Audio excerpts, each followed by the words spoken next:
বৰ্তমান সময়ত গড়গাঁও মহাবিদ্যালয়ৰ ছাত্ৰ ছাত্ৰীয়ে প্ৰতিবাদ সাব্যস্ত কৰিব লগা হৈছে কাৰণ এই অঞ্চলটো বানত আক্ৰান্ত হ'ল আৰু বানত আক্ৰান্ত হোৱাৰ পাছত ছাত্ৰ ছাত্ৰীয়ে এতিয়া ৭,০০০ টকাকৈ তেওঁলোকে নামভৰ্তি কৰিবৰ কাৰণে তেওঁলোকে মাচুল দিব পৰাটো সম্ভৱ হৈ উঠা নাই আৰু সেয়েহে নামভৰ্তিৰ মাচুল কমাবৰ বাবে তেওঁলোকে অনুৰোধ জনোৱাৰ পাছতো কিন্তু গড়গাঁও মহাবিদ্যালয় ইয়াৰ ওপৰত কোনো ধৰণৰ ইনিচিয়েটিভ লোৱা নাছিল আৰু সেয়ে বৰ্তমান সময়ত এইদৰে প্ৰতিবাদ সাব্যস্ত কৰা পৰিলক্ষিত হৈছে আৰু বৰ্তমান সময়ত এই পৰিৱেশ দেখাইছোঁ এই ধৰণে এতিয়া গড়গাঁও মহাবিদ্যালয়ৰ ছাত্ৰ সমাজ ৰাজপথলৈ ওলাই আহিছে এতিয়া বালিঘাটৰ দৃশ্য আৰু বালিঘাটত এই ধৰণে বৰ্তমান সময়ত গড়গাঁও মহাবিদ্যালয়ৰ ছাত্ৰ ছাত্ৰীসকলে ছাত্ৰ সমাজে প্ৰতিবাদ সাব্যস্ত কৰা পৰিলক্ষিত হৈছে আৰু বৰ্তমান সময়ত আমি দেখাইছোঁ এই ধৰণে এতিয়া গড়গাঁও মহাবিদ্যালয়ৰ ছাত্ৰ সমাজ ৰাজপথলৈ ওলাই আহিছে যিহেতু তেওঁলোকে যি ধৰণে আবেদন আশ্বাস বিচাৰিছিল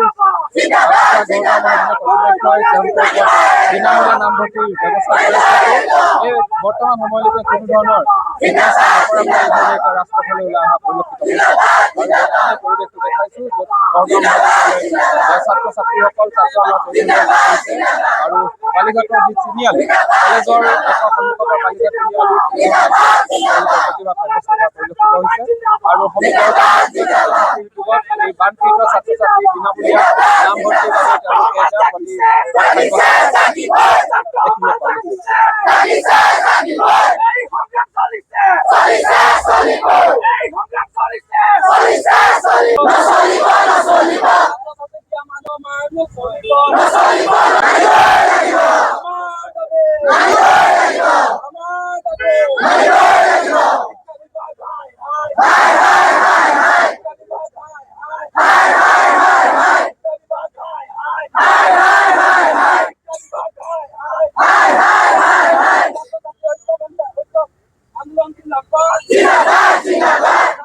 বালিঘাট তিনিআলিত আপোনালোকে দেখিছে ৰাজপথত সকলো বহি লৈ এই ধৰণে প্ৰতিবাদ সাব্যস্ত কৰিছে আৰু গড়গাঁও মহাবিদ্যালয়ৰ ছাত্ৰ ছাত্ৰীসকলে এই কাৰণে ওলাইছে যিহেতু ৭,০০০ টকাকৈ তেওঁলোকে নামভৰ্তি কৰাটো যথেষ্ট এতিয়া সমস্যা কাৰণ সকলো বানত বিধ্বস্ত হৈ পৰিছে পৰিয়ালসমূহ তেনেস্থলত এতিয়া নামভৰ্তি ৭,০০০ টকাকৈ কি ধৰণে কৰিব তাক লৈ এই ধৰণে এতিয়া সকলোৱে প্ৰতিবাদ সাব্যস্ত কৰা পৰিলক্ষিত হৈছে আৰু বৰ্তমানে আপোনালোকে যদি চাই প্ৰখৰ ৰ'দ আৰু এই প্ৰখৰ ৰ'দৰ মাজত এই ধৰণে এতিয়া সকলোৱে ৭,০০০ টকা যাতে বিনামূলীয়া অৰ্থাৎ বিনামূলীয়া যাতে নামভৰ্তি তেওঁলোকে কৰিব পাৰে তাৰ বাবে এই ধৰণে এতিয়া প্ৰতিবাদ সাব্যস্ত কৰা পৰিলক্ষিত হৈছে এয়া বৰ্তমান সময়ত গড়গাঁও মহাবিদ্যালয়ৰ পৰা দেখাই আছোঁ য'ত লিখা আছে সমগ্ৰ গড়গাঁও মহাবিদ্যালয়ৰ ছাত্ৰ ছাত্ৰী উদ্যোগত বানপীড়িত ছাত্ৰ ছাত্ৰী বিনামূলীয়া নামভৰ্তিৰ দাবীত শ্ৰেণী বৰ্জন আৰু গণতান্ত্ৰিক প্ৰতিবাদ সাব্যস্ত আৰু এই ধৰণে এতিয়া প্ৰতিবাদ সাব্যস্ত কৰা দেখিবলৈ পোৱা গৈছে বালিঘাট তিনিআলিত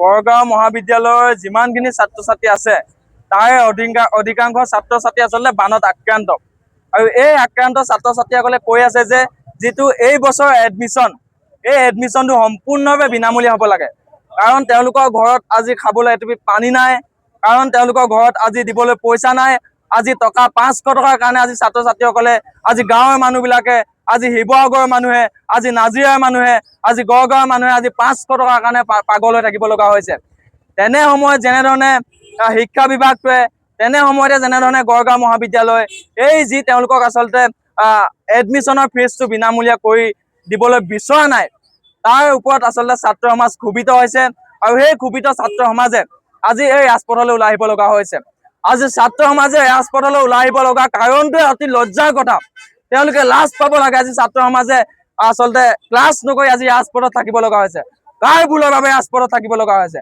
আজি তেওঁলোকৰ ভুলৰ বাবে ৰাজপথত থাকিব লগা হৈছে আৰু তেওঁলোকৰ যি সিদ্ধান্ত তেওঁলোকৰ যি মইমতালি এই মইমতালি কিন্তু গড়গাঁও মহাবিদ্যালয় এজনো ছাত্ৰ ছাত্ৰীয়ে মানি ল'ব নেকি সেইবাবে আজি তেওঁলোকক স্পষ্টভাৱে বুজাই দিবলৈ আহিছে যে যিমানসমূহ বানাক্ৰান্ত ছাত্ৰ ছাত্ৰী আছে তেওঁলোকৰ যি এই এডমিশ্যন এই বছৰটোৰ কাৰণে সম্পূৰ্ণভাৱে বিনামূলীয়া কৰিব লাগিব আৰু যদি নকৰে তেতিয়াহ'লে ছাত্ৰ সমাজৰ যি গণতান্ত্ৰিকভাৱে আন্দোলন তেওঁলোকৰ এই গণতান্ত্ৰিকভাৱে আন্দোলন অব্যাহত থাকিব আৰু এই গণতান্ত্ৰিক আন্দোলন কিন্তু শিৱসাগৰ যিটো ডিচি অফিচ আছে তালৈকে পাবগৈ শিৱসাগৰ যোনটো শিক্ষা বিভাগৰ অফিচ আছে তালৈকে পাবগৈ সেয়া আমাৰ স্পষ্ট কথা আৰু আজি তেওঁলোকে আমি দেখিছোঁ যে ছাত্ৰ ছাত্ৰীসকলে বিগত দিনবিলাকত যেনেধৰণে প্ৰতিবাদ কৰি আছিল ইয়াৰ বিৰোধিতা কৰি কিন্তু তেওঁলোকৰ প্ৰতিবাদক কোনো ধৰণৰ গুৰুত্ব পোৱা কিন্তু আমি দেখা নাই।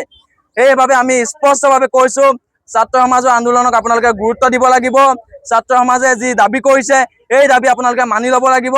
আৰু আমি এটা কথা খুব স্পষ্টভাৱে কৈছো, এই ছাত্ৰ সমাজৰ আন্দোলনক কিন্তু কোনো পুলিচ প্ৰশাসনে কিন্তু ভয় ভাবুকি দিব নোৱাৰিব। যদিহে পুলিচ প্ৰশাসনে কাৰোবাৰ ওপৰত যদি কেছ লগাবলৈ হয়, কাৰোবাক যদি এৰেষ্ট কৰিবলৈ হয়, তেতিয়াহ'লে চবতকে প্ৰথমে মোক এৰেষ্ট কৰিব লাগিব, মোক জেলত দিব লাগিব। সেই কথাটো স্পষ্ট। একজনো ছাত্ৰ ছাত্ৰীৰ ফিউচাৰক লৈ, একজনো ছাত্ৰ ছাত্ৰীৰ ভৱিষ্যতক লৈ কিন্তু খেলিবলৈ দিয়া নহ'ব।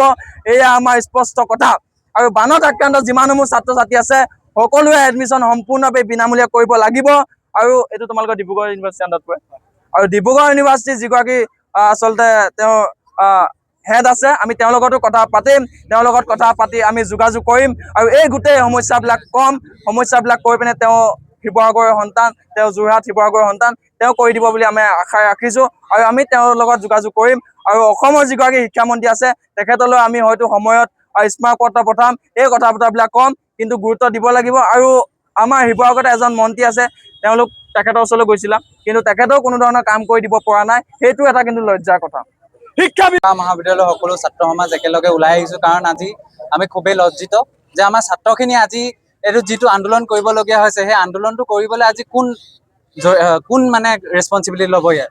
আজি চৰকাৰখনে যেতিয়া ইলেকশ্যন আহে তেতিয়া সকলো সেইবাৰ বোলে ষ্টুডেণ্টখিনিৰ ফিজটো একেবাৰে নল'লে। যোনখিনি বেক আছিলে বা যোনখিনি এটেণ্ডেঞ্চ নাছিলে তেওঁলোকৰো ফিজ নল'লে। কিয়? কাৰণ তেওঁলোকক ভোট বিচাৰি আহিছিলে, ভোট লাগে তেওঁলোকক। আৰু এতিয়া যেতিয়া সঁচাকৈ ছাত্ৰ সমাজ আজি বিপদত পৰিছে তেতিয়া তেওঁলোক ক'ত? আজি আমাৰ চৰকাৰখন ক'ত? এতিয়া আমি কলেজ কৰ্তৃপক্ষই আমাক যিমানখিনি কৰিব পাৰিছিলে তেওঁলোকে কৰিলে। ওপৰলৈ যিমানখিনি আবেদন পত্ৰ দিবলগীয়া হৈছে আমি গম পাইছোঁ 4খনতকৈ অধিক আবেদন পত্ৰ দিছে তেওঁলোকে। আমি DC ওচৰলৈও গ'লোঁ, DCক লগ নাপালোঁ। আমি ADC বাইদেউক ক'লোঁ, ADC বাইদেউক আমি আবেদন পত্ৰ দিছোঁ যে আমাৰ এনেকুৱা সমস্যা হৈছে, আমাক ছাত্ৰখিনিক ৰেহাই লাগে। তেওঁলোকে কৈছে আমি ওপৰলৈ আবেদন কৰিম। খালি ওপৰলৈ আবেদন কৰিলে আমি জানো তাৰ কোনো সমাধান পাম? নেপাম। সেইকাৰণে আজি আমি ওলাই আহিবলগীয়া হৈছে। সুশান্ত ছাৰ ডাঙৰীয়া ওচৰলৈ গৈছে। তাৰপিছত সুশান্ত ছাৰে আমাৰ শিক্ষামন্ত্ৰী ডাঙৰীয়াক জনাইছে কথাটো। খালি আমি তাৰ কোনো এতিয়া মানে সমাধান পোৱা নাই। এতিয়া ছাত্ৰখিনিয়ে আজি ওলাই আহিবলগীয়া কাৰণটোৱে হৈছে যে আমি আজি বিপদত পৰিছোঁ। এই বানপানীত কিছুমানৰ ঘৰ নাই, খাবলৈ বস্তু নাই। সেইসকল ছাত্ৰ ছাত্ৰীয়ে সেই 7,000 টকা ক'ৰ পৰা দিব? আমি মানিছোঁ যে ছাত্ৰখিনি ভুল আছে, অলপ কিছুমান ক্ষেত্ৰত ভুল আছে। খালি এতিয়া যদি চৰকাৰে আমাক সহায় নকৰে ছাত্ৰখিনি কি হ'ব? নৱপ্ৰজন্ম হয় আমি, নৱপ্ৰজন্মৰ এই ভৱিষ্যত, দেশখনৰ ভৱিষ্যত হয়। ভৱিষ্যতটো ক'ত গৈছে? যদি আমি ছাত্ৰখিনিয়ে নাথাকোঁ, কলেজখন থাকি কি কৰিব? কথাটো সেনেকুৱা হৈছে। আৰু এটা কথা কৈ দিওঁ, যদি ছাত্ৰ সমাজৰ যি দাবী, এই দাবী যদি মানি নলয় তেতিয়াহ'লে কোনোবা এটা ৰাস্তাত গৈ ছাত্ৰ সমাজক লৈ আমৰণ অনশনত বহি যাম। মই নিজে থাকিম আৰু আমাৰ যিমানসমূহ সতীৰ্থ আছে সেই সকলোবিলাক বহি যাব। যদি দাবী মানি নলয় তেতিয়াহ'লে আমি খুব সোনকালে আমৰণ অনশনত বহিবলৈ কিন্তু আমি সাজু আছোঁ। ছাত্ৰ সমাজ পুনৰবাৰ একত্ৰিত হৈছোঁ আৰু পুনৰবাৰ আগবাঢ়ি আহিছোঁ। গড়গাঁও মহাবিদ্যালয়ৰ যি ফ্ৰী ৱেইভাৰ এডমিশ্যনক লৈ আমি এই প্ৰতিবাদ চলাই থকা হৈছে। বৰ্তমান সময়ত দেখিবলৈ পোৱা গৈছে যে গড়গাঁও মহাবিদ্যালয়ত যিবিলাক ছাত্ৰ ছাত্ৰীয়ে শিক্ষা গ্ৰহণ কৰি আছে, সেই ছাত্ৰ ছাত্ৰীসকল হৈছে বানপীড়িত ছাত্ৰ ছাত্ৰী অঞ্চলৰ ছাত্ৰ ছাত্ৰী। আৰু সেই ছাত্ৰ ছাত্ৰীবিলাকে বৰ্তমান সময়ত ফ্ৰী ৱেইভাৰ সুবিধা লাভ এই কাৰণে কৰিব নোৱাৰিব, য'ত নেকি দুটা চৰ্ত প্ৰদান কৰিছে, বেকলগ আৰু 70% এটেণ্ডেঞ্চ থাকিব লাগিব।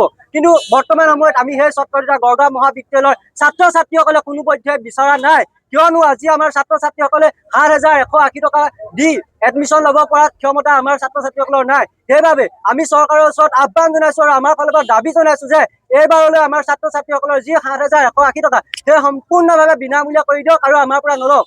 আমি আমাৰ ছাত্ৰ ছাত্ৰীসকলে আমাৰ ছাত্ৰ সমাজৰ ফালৰ পৰা যিমানখিনি কৰিব লাগে চেষ্টা কৰিলোঁ। আমি গড়গাঁও মহাবিদ্যালয়ৰ কলেজ কৰ্তৃপক্ষকো আমি আবেদন জনালোঁ আৰু কলেজ কৰ্তৃপক্ষ আমাৰ হৈ মাত মাতিছে। 4খনকৈ এপ্লিকেশ্যন গড়গাঁও মহাবিদ্যালয়ৰ কলেজত পঠাইছে। কিন্তু তাৰ পিছত আমি DC মহোদয়ৰ ওচৰতো জনাইছোঁ এই বিষয়টো। আমি আমাৰ বিধায়ক মহোদয়ৰ ওচৰলৈ গ'লোঁ, বিধায়ক মহোদয়ক জনালোঁ যে আমাৰ গড়গাঁও মহাবিদ্যালয়ৰ ছাত্ৰ ছাত্ৰীসকলে বৰ্তমান সময়ত এডমিশ্যন ল'ব পৰা অৱস্থাত নাই আৰু আমাক সেইকাৰণে শিক্ষামন্ত্ৰীৰ লগত পাতি আমাক ফ্ৰী ৱেইভাৰ এডমিশ্যনৰ সুবিধা প্ৰদান কৰক।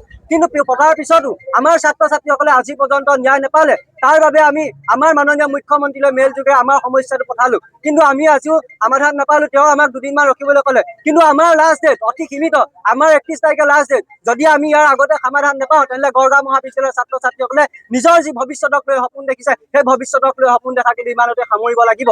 আজি ছাত্ৰ ছাত্ৰীয়ে কালিলৈ দেশৰ ভৱিষ্যত বুলি কয়। আজি ছাত্ৰ শক্তি হৈছে ৰাষ্ট্ৰৰ শক্তি। তেনে অৱস্থাত ছাত্ৰ ছাত্ৰীসকলে আজি ৰাজপথত আহি আন্দোলন আৰু প্ৰতিবাদ কৰিব লগা হৈছে। এই কথা আমাৰ চৰকাৰৰ বাবে, এই কথা আমাৰ অসমবাসীৰ বাবে আটাইতকৈ দুৰ্ভাগ্যজনক কথা। সেয়েহে মই অসমবাসীক আৰু অসম চৰকাৰক এইটো সম্পূৰ্ণভাৱে দাবী আৰু আহ্বান জনাম যে গড়গাঁও মহাবিদ্যালয়ৰ যিবিলাক বানপীড়িত অঞ্চলৰ ছাত্ৰ ছাত্ৰী, সেই ছাত্ৰ ছাত্ৰীৰ লগতে গড়গাঁও মহাবিদ্যালয়ৰ গোটেই সমূহ ছাত্ৰ ছাত্ৰীকে এইবাৰ ফ্ৰী ৱেইভাৰ আৰু বিনামূলীয়া এডমিশ্যনৰ সুবিধা প্ৰদান কৰক। ইয়াত কলেজ কৰ্তৃপক্ষৰ কোনো লোক নাই। কলেজ কৰ্তৃপক্ষই যিমান দূৰ পাৰিছে চেষ্টা চলাই গৈছে, কিন্তু কলেজ কৰ্তৃপক্ষলৈ আমি আশা কৰি থাকিলে নহ'ব।